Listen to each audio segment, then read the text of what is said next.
Today on Business Journey Unlocked, I'm joined by Gregory Mark Hill, managing partner of GCH Partners and author of Samsara and Its Impact on the Entrepreneur's Dream. Gregory works with family offices, founders, and entrepreneur companies navigating cross-border growth. Gregory, welcome to the show. Thank you so much, Kevin. Great to be here. So give us a quick little Snapchat of what you've been doing at GCH. Sure. Really been focused on growth, working with family offices, working with capital, and using capital as the energy to fuel that growth, whether it's international families navigating through America, buying things, acquiring things, or if it's working with funds that are also investing in the growth. And then also on the other side, working with solopreneurs and startups that are looking to grow both their teams, their talent, their sales, and acquire customers along the way, generate revenue. Everything I do is focused on growth, Kevin. That's beautiful. And that's what a lot of companies are especially focusing on. It's very hard in certain areas to grow the company. But once you have someone that's backed up, that's been doing it for a couple of years in their belt, that's the best thing to do. With GCH Partners, you've been running it since 2009, advising the growth in retrospect to international, domestic. What patterns were you seeing repeatedly, especially with Western companies trying to either enter the international market or even just the domestic market as well? Well, what I found, and it's a good question, Kevin, what I found is that growth means different things to different people depending on how big they are in terms of sales, personnel, capital. International companies was the initial focus, and bringing American capital to the international markets. But I found that my expertise really lay in navigating the American capital markets. I grew up here. I was raised here, on both coasts, worked in investment banks on both coasts, and heavy industrial, large industrials, and super fast technology growing companies in Silicon Valley. And what I found, what was in the way, created a pathway to really why I ultimately wrote my book, which is called Samsara and Its Impact on the Entrepreneur's Dreams. And what is in the way, the roadblocks are in the way. We always say, oh, it's the market changes, it's access to capital, it's not having the right leadership teams. All those variables are true and accurate. But if you step back and have some perspective, Kevin, what's in the way, the roadblocks that are in the way to us realizing our dreams, hitting our sales targets, achieving the growth that we want, um, truly growing our companies, what's in the way, the roadblocks are in the way, is us. Mm. It's you, it's me.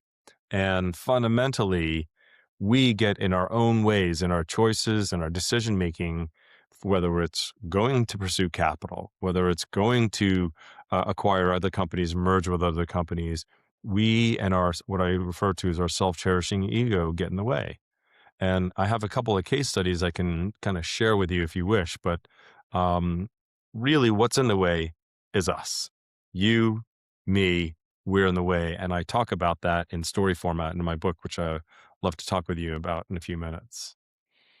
I do agree that we are our own enemies in certain aspects. The mind is beautiful, but it's also scary at the same time. If you really do think about on a really minute level, there's so many people that think far ahead. They think about it in the future, which I'm not saying it's a bad idea to think about, but they neglect what they're doing right now. What can I do today to be better tomorrow? It may not be very big activities, but it does add up. Micro habits do add up over time, and it does stack up. Consistency is better. Discipline is better than motivation, and that's the biggest thing. Motivation can get you started, but it's discipline that really truly evolves either yourself or the company. That's a beautiful thing. It is a beautiful thing. And discipline, the root word disciple is Latin for student, right? As long as we're learning and we're growing, and we're open to that mentorship, guidance, leadership, tutorial, then all possibilities are there. Einstein said, knowledge is just what is, but the imagination is where everything can be created. All the possibilities lie there. You operate in a space where trust and relationships are everything, especially in the capital venture world. What's one principle that you personally refuse that you don't compromise when vetting either new partnerships or relationships within GCH? Well, I think you hit the nail on the head. The trust factor is something that we like to take at surface value, face value, and just hope that everybody is a good person. But the one of the most important factors that we find in investing in people, investing in teams, investing in companies is the leadership, the founding team. Are they nice people? And now, nice is an underrated word. It actually takes an enormous amount of effort and energy to be nice. It's very easy to be apathetic, be distracted, fly off the handle, yell, lose our tone when we're speaking. But the energy and the effort and the discipline again to actually be grounded in the present and what's in front of us opens up the future possibilities when we are actually being nice every step of the way. In fact, I was a reference to a pretty senior capital raising, capital formation gentleman who was moving from one real estate investment firm to another. And interestingly enough, it was a family office owned business that, very interesting story. They bought some NASA logistics technology about 30 years ago. They used that logistics technology from NASA to create an opportunity which ultimately got bought by a public company. They took that money and rather than just selling out the stock, they held on to it. And darn tootin', Kevin, if that thing doesn't jump 500% in the technology boom era. Wow. There are multi-million dollar holdings of working hard for years with that logistics technology they purchased from NASA turned into a $50 million windfall by holding on to that stock. Now, this is the important part here. They turned that $50 million into real estate investments, primarily in the Texas arena, acquiring property, developing it. And 30 years later, it's worth several billion dollars. Now, the reason I bring this up is they were largely a southern based investment property, and they wanted to expand into the Northeast. And the gentleman I knew was applying for that position, and he'd gone through several 8, 9, 10 rounds, and I was the last reference point for him. And this is the funny part. So I was speaking with the founding families, the two senior partners. The one of them shares, "What do you think is the most important quality and what you will not accept when you're looking at companies?" And I shared exactly this. I said, "The ability and the conscientiousness to be a good and nice person." He started laughing, right? Because he said, "Wow, that reminds me." And now he's in his late 60s, pushing 70. He says, "That reminds me when he was 28, he got this incredible job working in finance, and he wanted to become a rainmaker and a deal maker and learn all these new things in this new hedge fund." And the senior partner told him the most important thing is to be nice. And he's 28. He says, "What are you what are you talking about?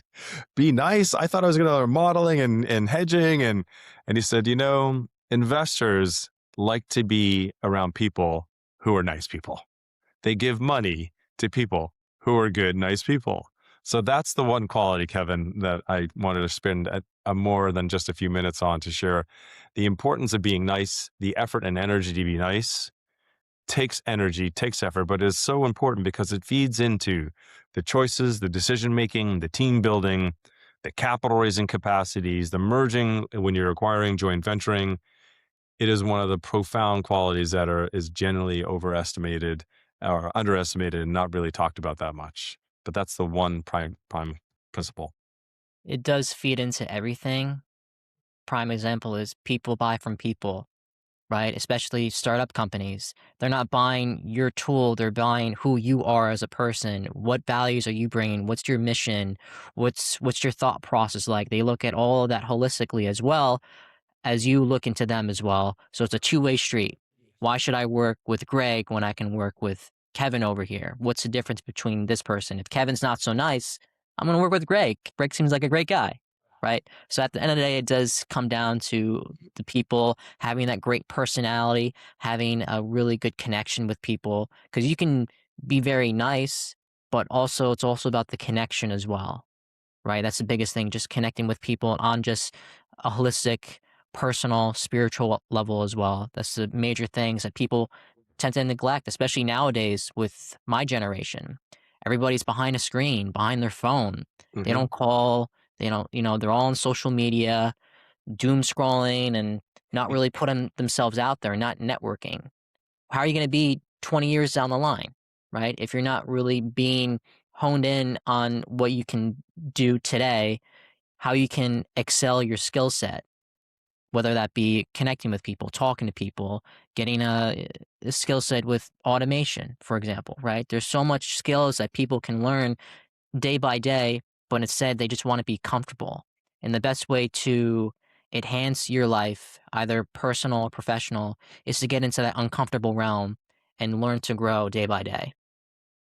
I think you bring up a lot of good points, Kevin. So I share in my book, we're all connected, whether we realize it or not, whether we want to be or not, we are. We're all connected. In fact, we're hungry for connection. Hmm. And the important part about being nice, and I have an example about how you can compress time and win business when you're nice, and people don't think about that. So I'll give you an example. This is a real example. Project came in on a Friday night, an opportunity to grow the business and acquire. And the leader of the team, and I'm going to give you two examples. The leader of the team, the put together said, "Listen, we have this opportunity. It's Friday night, and let's get going at it. We have 6 weeks to get this proposal in. It's an RFP. It's an incredible opportunity." And the team, there's so the opportunity came into the investment bank and was given to two different deal teams. Okay, because they said this is an enormous effort. Let's put two different teams and let's double the effort and let's see what we can do. And so one of the teams was led by a super smart guy, and he said, "Okay, let's get going." And he formed a team, and they said, "First thing Monday morning, let's get going. 8 o'clock, everybody here." And they said, "Great."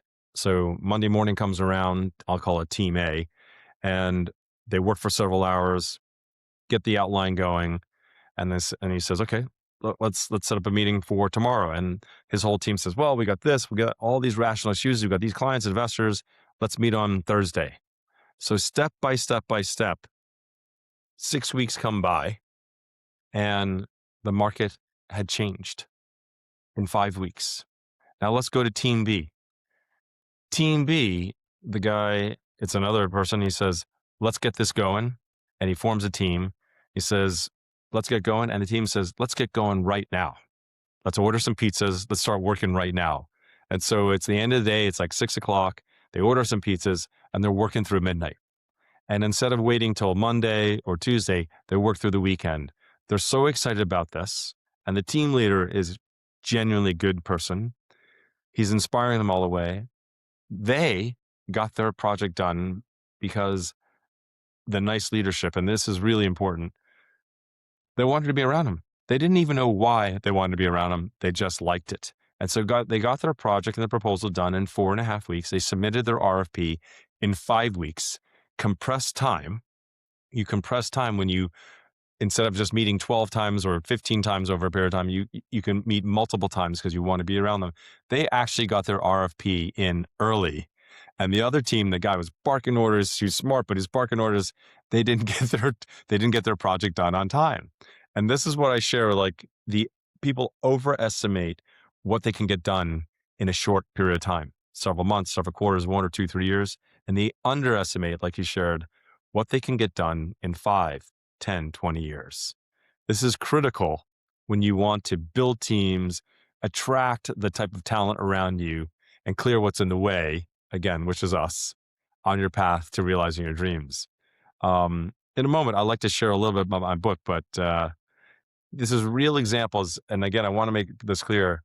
When people don't even realize they want to be around you, they say, "Kevin is a great guy. I don't know what it is, but I just want to be around him." When people spend more time with you, you have the capacity to build trust, and creativity comes from that trust. And you share more ideas. And when you're not shaming, blaming, and judging, which a person who isn't so nice might tend to do in the urgency to get the project done, when you don't shame, you don't blame, you don't judge, creativity increases. the capacity for idea generation and possibilities increase. And that's when the exciting things happen, Kevin.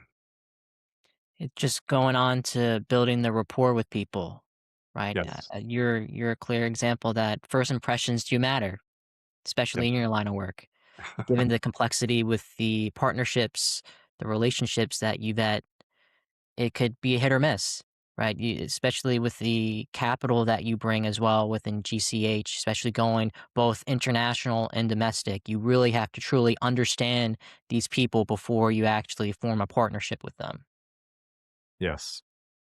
So these experiences I had for about decade, dozen years, Kevin. I was working in heavy industrial investment banking, leverage finance, and M&A in New York. And then I got the opportunity to go to Silicon Valley and started working with founders and fast growth idea generators, purely in the tech space.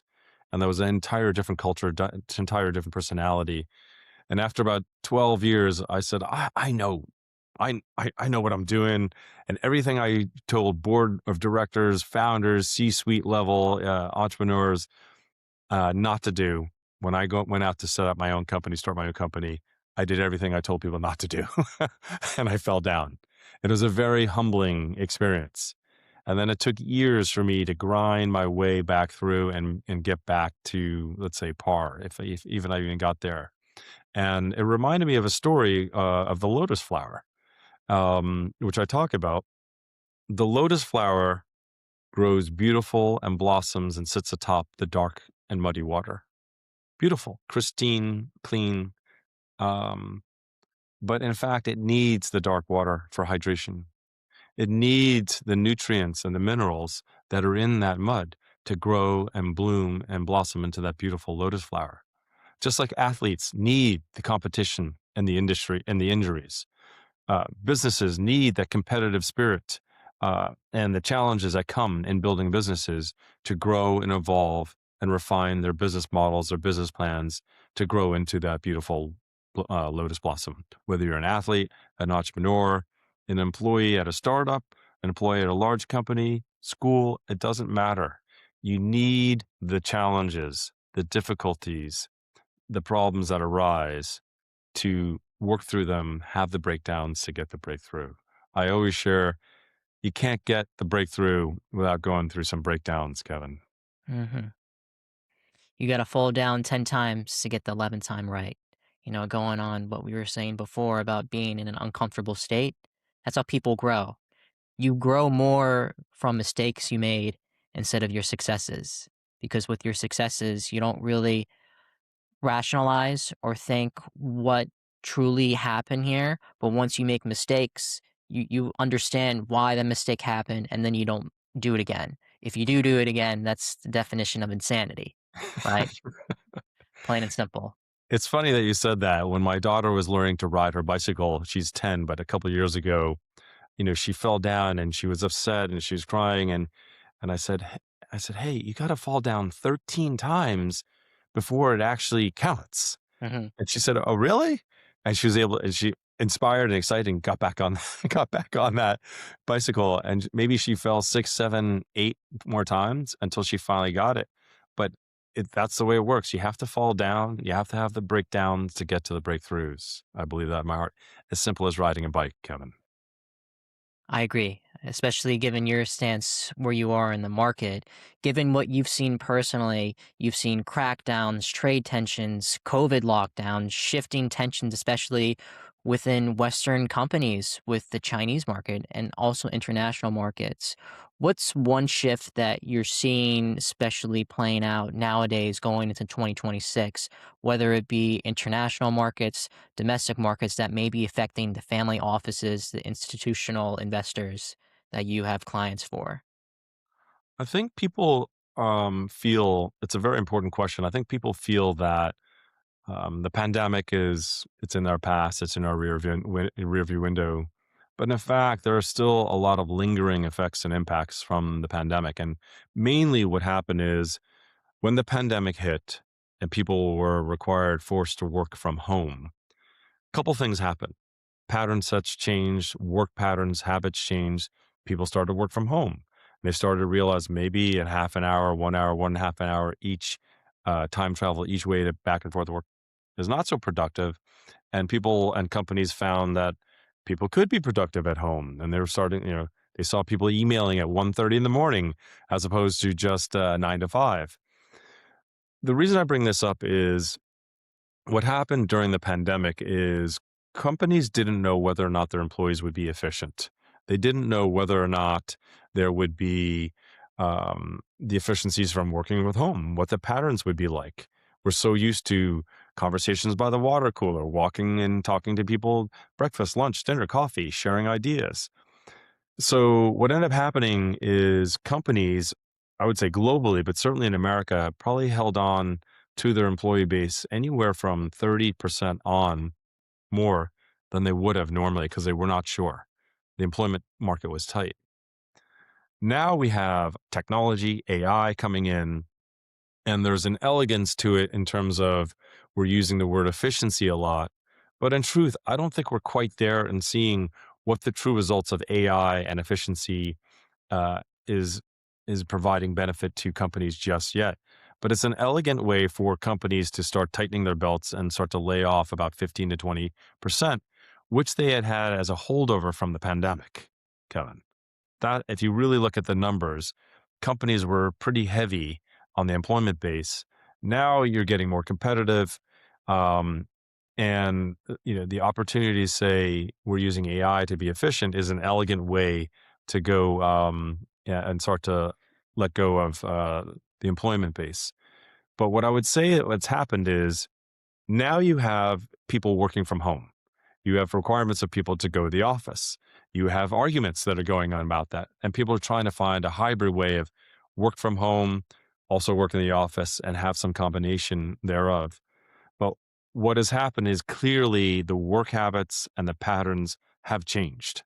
How people interact online, in person, as you said, certain generations, the MZ generation, they want to work from home, they're doom scrolling, they're behind the screen. And the ability to go out and communicate and connect with people has been impacted during that 1, 2, 3, 4 year window of the pandemic. There is a certain fear that's still latent within folks. Is it okay to fly on planes? Is it okay to go to big conferences? Is it okay to go out during flu season? There's literally in the back of our minds from the pandemic, the social consciousness is there, making people less excited to go out and connect in a way that we used to very naturally just a few years ago. So I would say the patterns of work habits of working from home, hybrid working, work in the office have been impacted to the point where people still are figuring it out.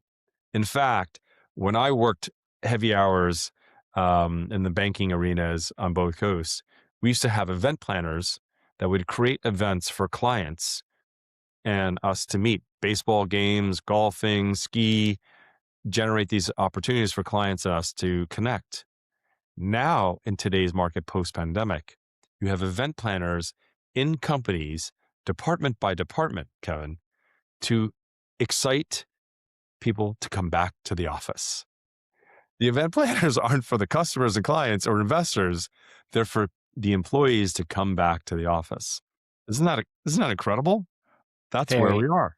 That's where we are, though.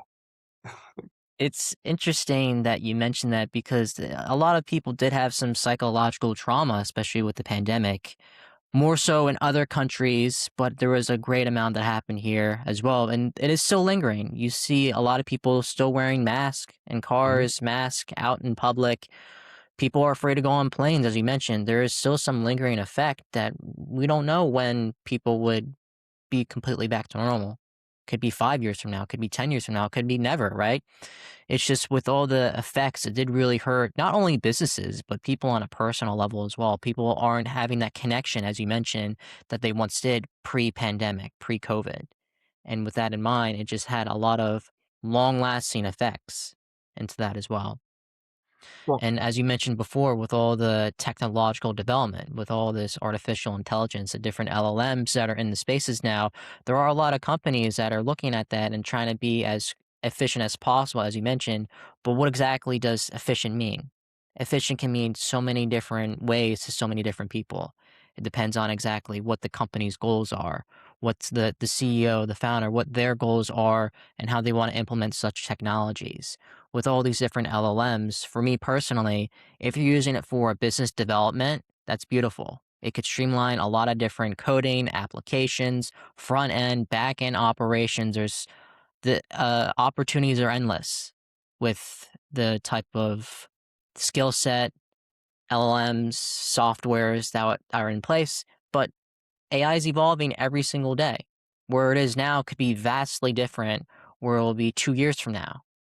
Will it be better? Will it be worse? Who knows? But the thing is, it's constantly evolving every day. I mean, look at the internet, for example, when it first came out in the 90s, right? Hmm. People were ecstatic to get connected, but there were a lot of negative correlations that occurred to that as well. Biggest thing that people are afraid of with the artificial intelligence is the confidentiality aspect. With that, how is my information going to be stored? Where is it going to be stored? Especially when you talk about financial institutions too, bringing in third party companies, banks, financial institutions audit all the time, right? It's just having that trust, that transparency, and just having that connection with people. Are they a nice person? Are they a trustworthy company? There's a lot of factors that are into play, especially with the market nowadays.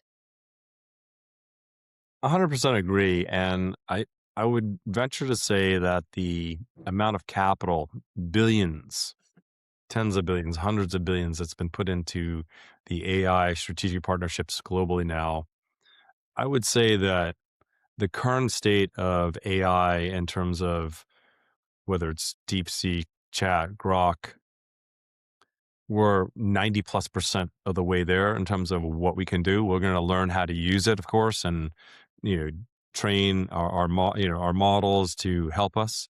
But I think we're going to experience pretty soon a diminishing marginal utility in terms of the value of where AI is just now.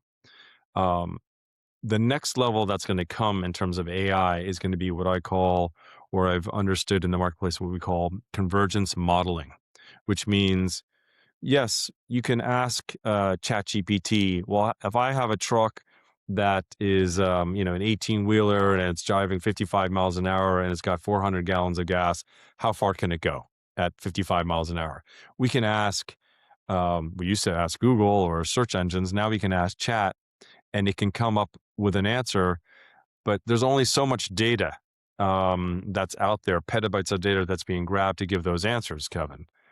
What the next level and the next evolution of AI that must come beyond the LLMs, the language, large learning models, is the convergence modeling, meaning, okay, what's the temperature? What's the wind speed of the truck? Are they going up a hill, down a hill? Is it in Arizona or is it in Alaska? What's all these factors, many more variables and data inputs are not really being, it takes a long time to try to train Chat or Grok today to give them all those variables. But the next level of modeling will be convergence modeling, where you're literally asking all these other factors to become that much more closer to getting a genuine answer that we know. When we're driving in a truck or a car, we know the wind speed, the temperature, we know all these things. But to take all that knowledge that we have and then put it into a chat takes an enormous amount of time. When we have models that do that, we're going to go to the next level, because right now, and you probably heard this term, the data that's being pulled from everywhere, it's limited. It's at capacity, which means chat and AI gets to a point and then it starts hallucinating, is the term. Just coming up with answers because it doesn't know, right? It'll just assume and it will give a best guess, or it'll just create an answer, which the tech term is called hallucinations. Some people call it lying, some people call it fibbing, but it's called hallucinations is the industry term. But the next level of AI will go into convergence modeling, which allows us to create models that will take in all these other data points that we aren't even thinking about yet.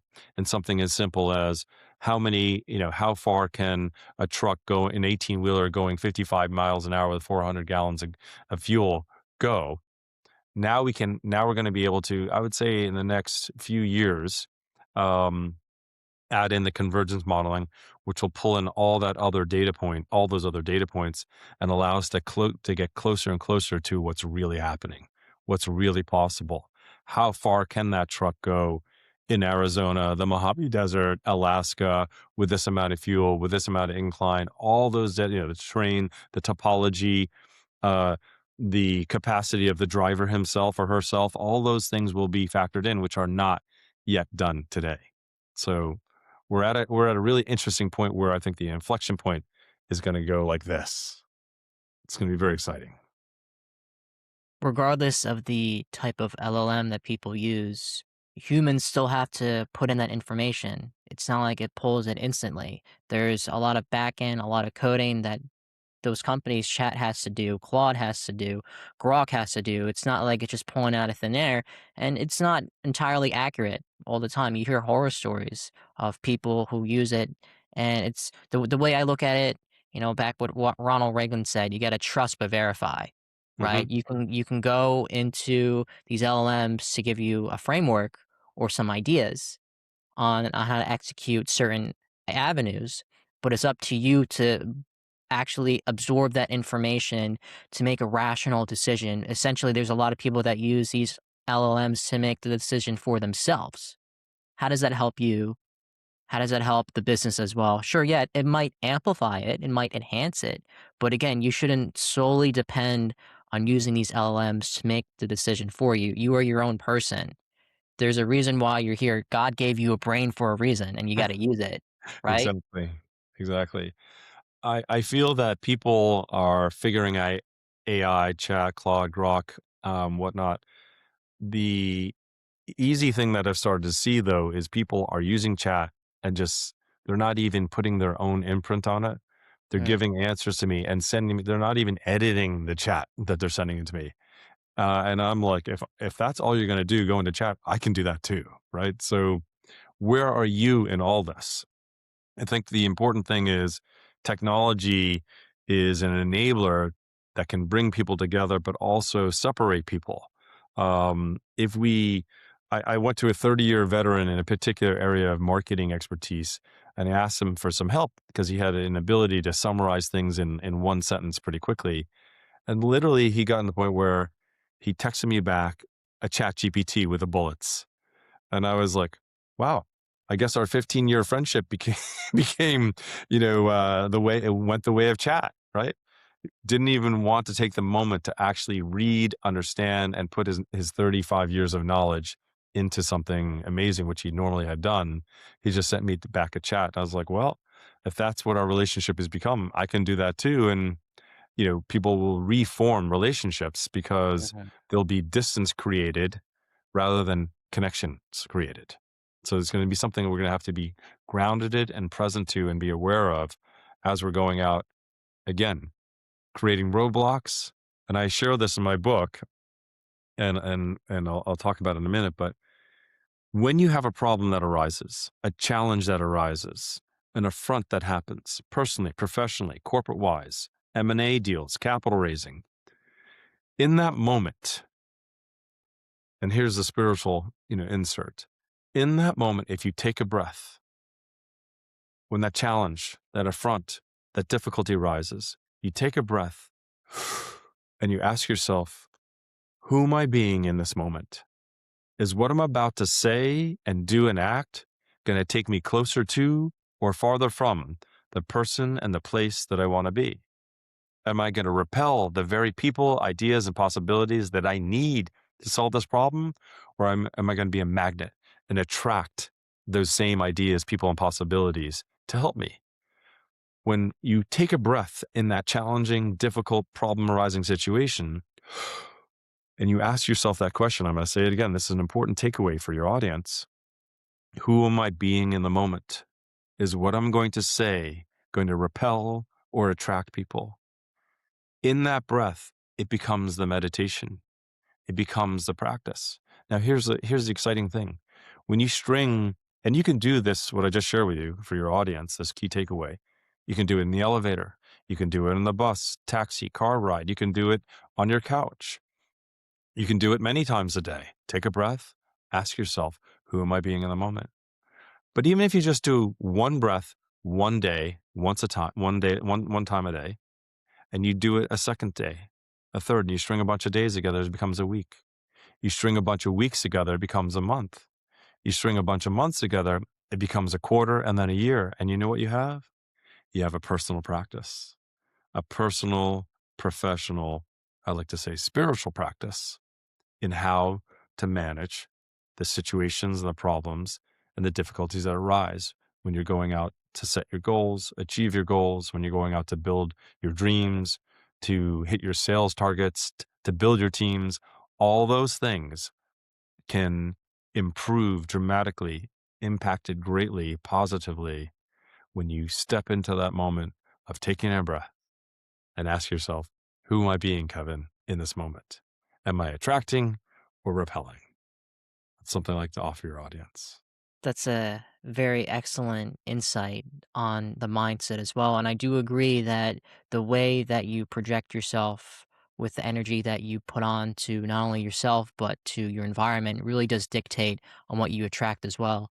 If you have a very negative outlook on life, what's going to happen? You're going to attract negative thoughts and you're not going to go far in life as opposed to people who are optimistic, who are willing to understand that this is a part of the process, a part of the journey, and that's what shapes people from successes to failures.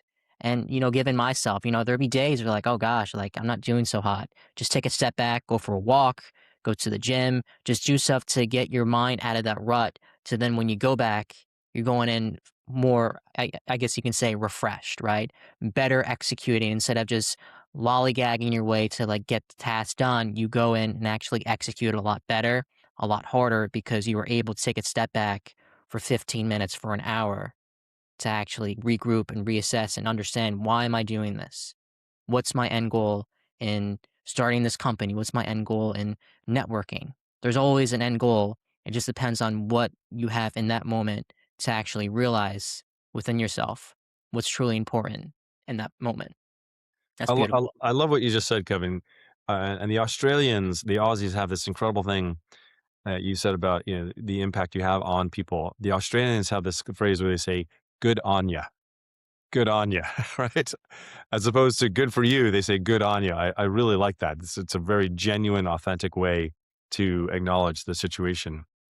The What you brought up though is very important. Um, to remind people that the reason that we take holidays and vacations is we call it recreation is because you're recreating. You have the opportunity to recreate opportunities, challenges, possibilities, think them through. Um, so I'm just going to share a little bit of insight, if you won't, about my book.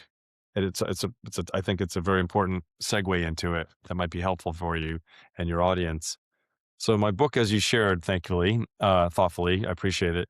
It's called Samsara and Its Impact on the Entrepreneur's Dreams.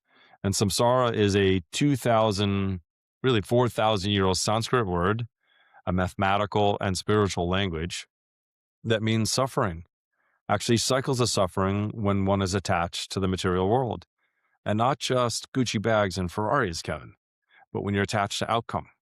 You're attached to results, financial results, when you're attached to relationships. And here's the funny thing.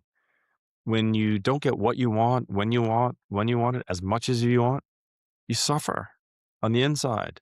That job promotion, that title increase, that deal that you thought you were going to get, that extra bonus, that extra job, that extra customer, that relationship with that special someone. When we don't get what we want, when we want it, how we want it, we suffer on the inside.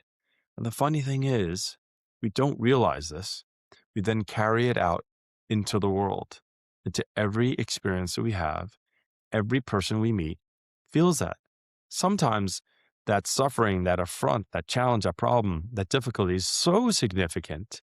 And we think we're masking it with a nice smile, a shower, a nice shirt, a nice dress, whatever outfit we may be wearing.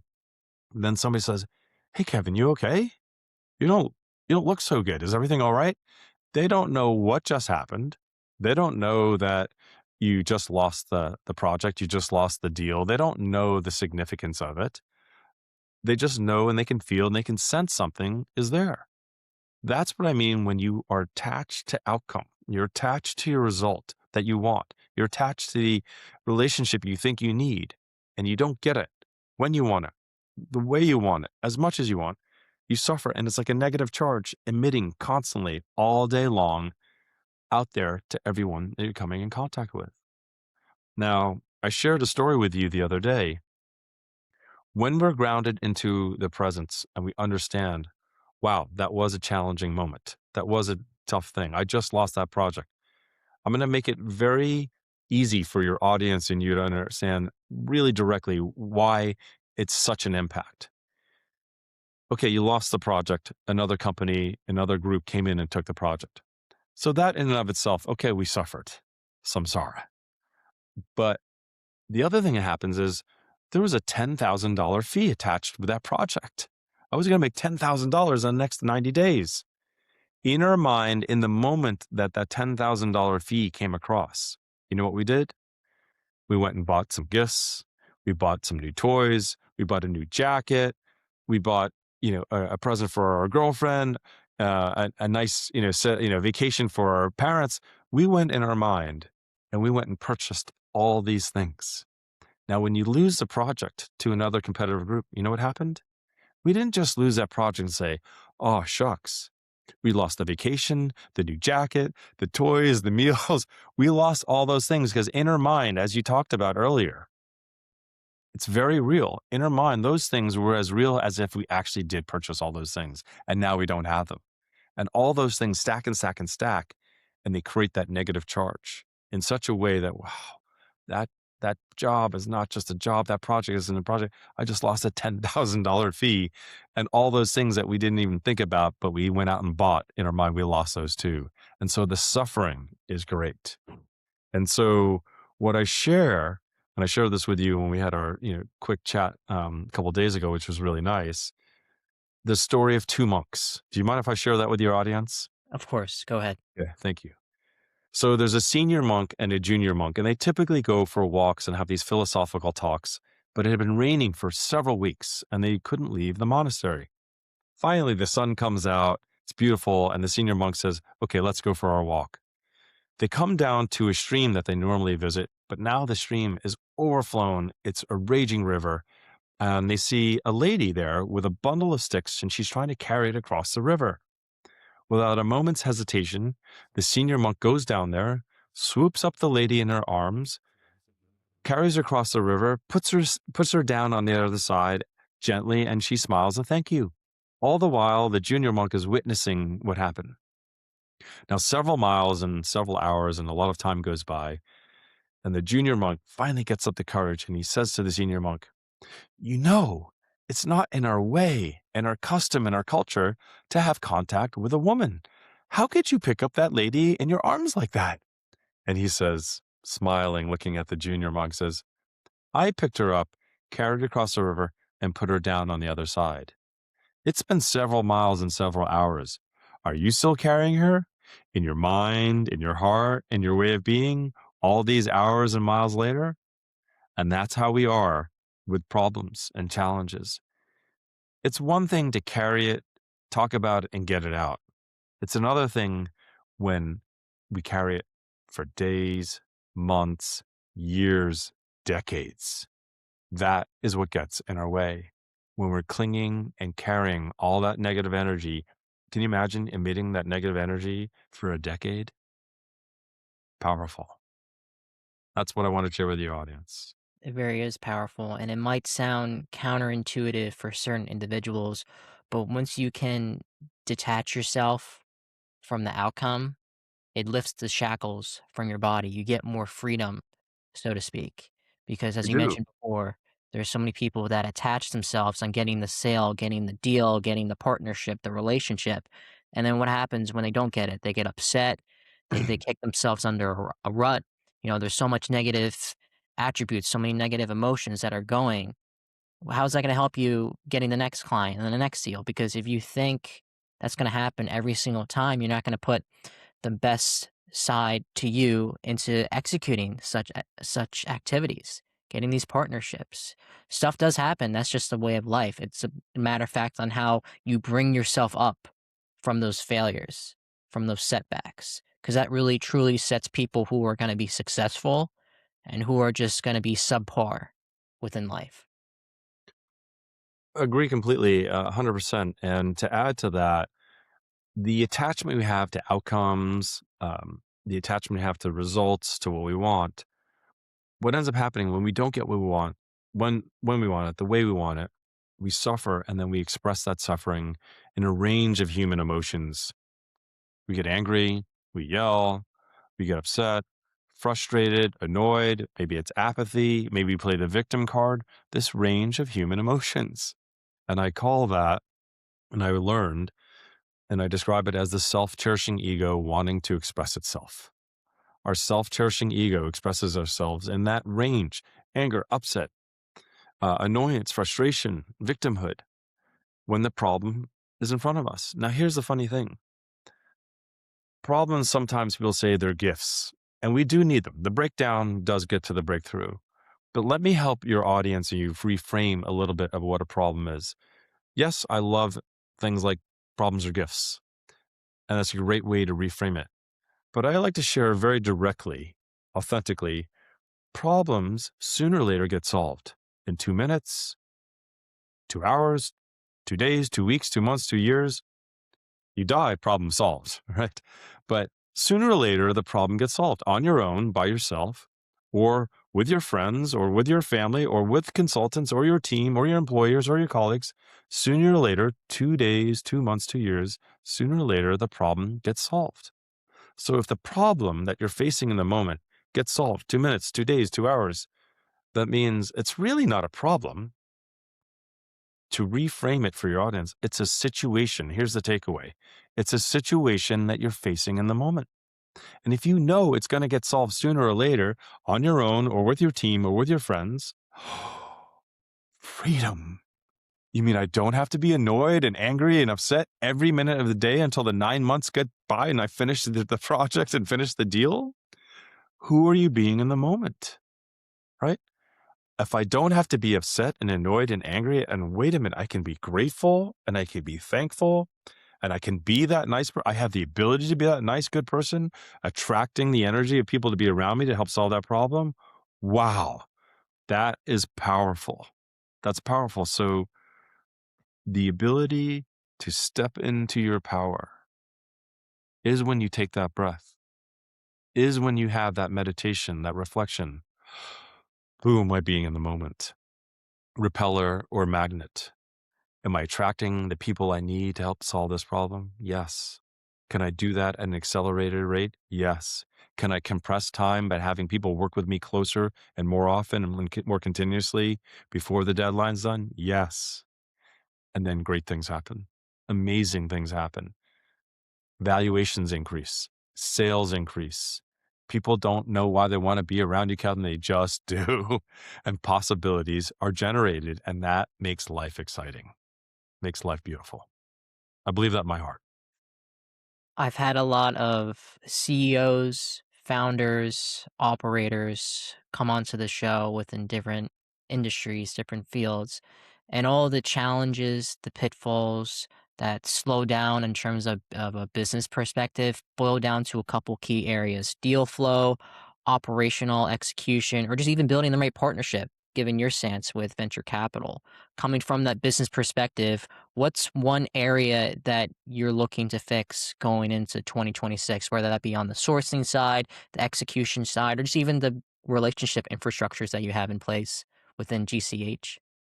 I think that the thing that is very important, as I shared in the beginning, which was impacted greatly by the pandemic, and then the hybrid working from home, working in the office dynamic, is the ability to increase authentic connections, Mhm. I agree. build authentic relationships.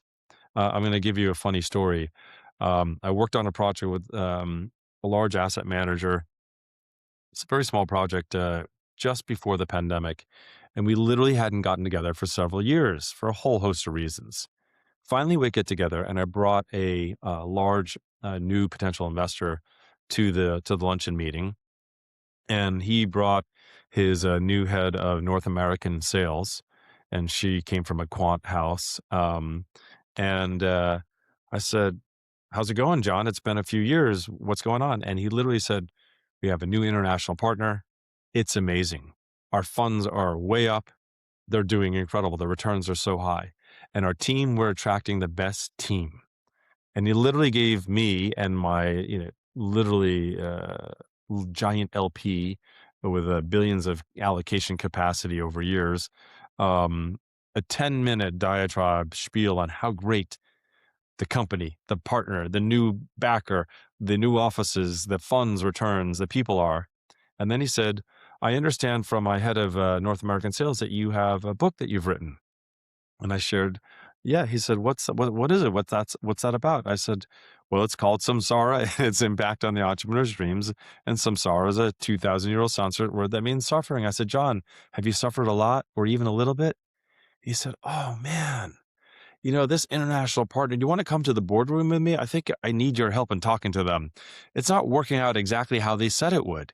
And one of our funds, we thought it was going to do well. It's not doing really well.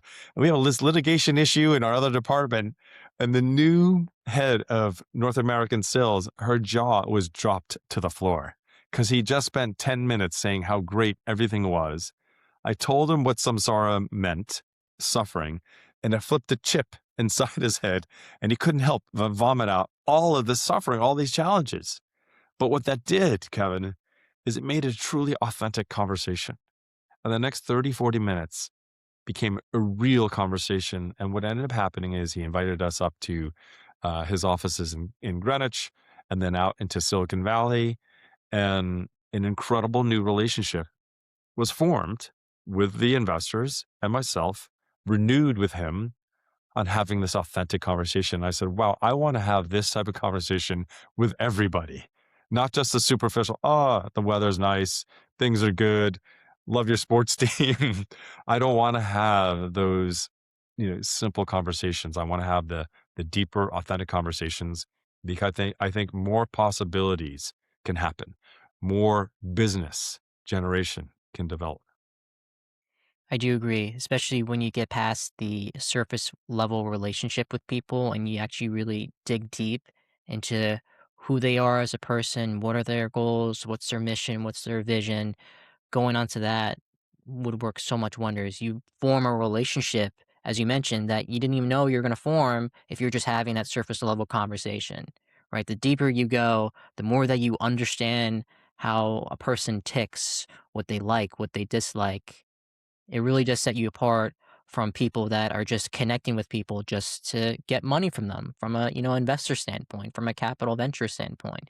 Given your market, there's a lot of people that are just in it for the money, so to speak. I mean, Yes. given businesses, right? There's a lot of people that start businesses because they want the financial freedom, they want to have all this money, but again, as we both agree on, people connect with people. So if people see that you're not person that you set out to be, that you're not a nice person, that you're not a kind, honest, transparent person, sure, you may get some partners, some business, but you won't get the amount of business if you were actually transparent, honest, nice, and actual someone who actually wants to be with you, right? It's funny you bring that up because it does keep coming back to what I refer as the self-cherishing ego. Let me share a story, an actual story that happened. I was working with a technology company. It had incredible IP, hardware, software, and the early beginnings of AI networking capacity. Incredible IP, and I checked it out. I tested it out. It was wow. It was pretty amazing. And they asked me for strategy and consulting and this and the other. And then the last thing they asked on their list was capital. They needed money because they were actually bleeding, investing, pretty heavily in resources and the business development side. And I'll go to the end. So they asked me to help them raise money. They hadn't even generated 1 million in revenue. They thought they were $1 billion business, like a lot of people, entrepreneurs have this fantasy. Um, and lo and behold, I raised them institutional capital, brought it to the table, and they didn't want it. Mm, Now, why would that happen? Let me give you a little bit of the backstory now. So 2 years before I met them, they had generated north of 600,000 in product and sales revenue, but they lost that because they were figuring it out. A year before I met them, they generated over 800,000 of product and sales revenue. But they lost that too because they were building the team. increasing their presence in the international markets. And I actually met them in Europe because they were going after the European market now. Now they had booked 1.4 million in revenue. They collected a couple hundred thousand in deposits. Again, not even a million in revenue. Thought they were $1 billion business. My team and I worked with them for the better part of a year, and they 11x their business. They went to 10.9 million in revenue, 1.25 million in operating profit. And of course, hardware, software, early AI, IP, institutional money was there. But now he's printing money. He's no longer bleeding money. He's printing money, more money than he's seen in years. He's so excited. He's going after a giant elephant of a deal. And he says, I don't really want to take that money. We're really doing so well. Um, and he was from the Midwest. And I said, why don't you come to New York? Let's have a couple of steaks. Let's speak face to face. Speak to your family. Talk to your investors. Talk to your board, and let's talk face to face. He says, I love it. So he loves steaks. So we met in New York City at a nice steakhouse. We're having a talk, but I can see he's all armored up now. He's talked to his family. He's talked to his board. He's talked to his small investment partners, and he doesn't want to dilute the company. He said, "You taught me that. The first monies in are the most dilutive." So now the student has become the teacher. He's telling me, my own information back to myself. And I said, okay. I said, markets change on a dime. You never know. You really should consider taking that money. And he told me how he's going after this giant elephant of deal. It's going to double the size of the revenues. He's going to triple the size of the value. And we had become friends over that better more than a year now. And he says, Gregory, is that okay that I don't take the money you brought to the table? I said, it's your family's business. You can do whatever you want. But let's timestamp this conversation. February 20th, February 18th of 2020. 3 weeks later, the world cracked in half. The pandemic hit. And wow, he wished he took the money. And what was in the way was self-cherishing ego expressed in the form of not wanting to share, Mhm. greed, not wanting to share. And that affected his ability to have capital. If he had taken that capital when the pandemic hit, he would have been in an incredible position to acquire, to do M&A, to joint venture with all these opportunities with people, because he wasn't the only one that was in that situation. A lot of people thought it was an exciting time. The world was rocketing. I don't need money. I can just do things on my own. I don't want to dilute myself. And those people were caught flat footed. But that's how we ourselves get in our own way of realizing our dreams. We get in our own way of attracting capital. We get in our own way of doing M&A deals. We we are our own roadblocks. That's the message I really want to bring up on this chat with you today. Before we wrap up here, if you Sure. can go back and give yourself one piece of advice when you first started GCH Partners back in 2009, knowing what you know now about building a global merchant building platform, about what you've built, and even being the author of the book that you just released, what would it be? I would say that, and this is an often used phrase, you know, I think sometimes people say, God gave us two ears and one mouth, so we should listen twice as much as we speak. Um, I think that, and I feel in my heart, if we listen in a grounded presence, not just listen and take notes and have the phone on, but when we listen and we're grounded um, to what is being shared, what's coming out of the mouth of the person sitting in front of me, you can understand their mind. You can understand their motivation. When you're listening and are grounded and you're being present for your client, your customer, your girlfriend, your family, your mother, your father, your children, when you're present and you're grounded, they can feel it. And when you're grounded in a way that they can feel it, they open up and they share more. Your prospects, your investors, your friends, your family, your potential clients, they share a lot more of what will help you when you're listening and you're grounded to help you win that business, to help you form that partnership, to help you attract that capital that you needed for investment. I would say not just listening twice as much as you speak, but listening and being present, grounded in the energy that creates that authentic presence where they share, emote, and they will give you a nugget that will be the difference between winning and losing that business, between building or not building that partnership, between generating that sale or not. That's what I would share to my younger self. Listen You could more, be present. you couldn't have said that any better, and that's very beautiful. For anyone who's listening or watching this, what's the best place for them to reach out to either GCH Partners, yourself, or where can they get the book that you have? You can get the book, Samsara and Its Impact on the Entrepreneur's Dreams. You can get it on Amazon.com. You can go to my publisher, BookBaby. You can go there too, but very easy on Amazon. And I'm on LinkedIn, Gregory Mark Hill, the greater New York area, greater metropolitan area, or GCH Partners, GCH Partners. But Amazon and LinkedIn are the quickest ways to get to me. Amazing, Gregory. Thank you so much. This was a very insightful podcast. I think one of the best ones I've had so far, especially digging into the psyche, digging into how people tick and what actually really takes to not only grow the business, but grow yourself, especially in a spiritual aspect. Thank you so much. Thank you, Kevin. That was beautiful. Thank you, Gregory. Wow, that was a lot of fun.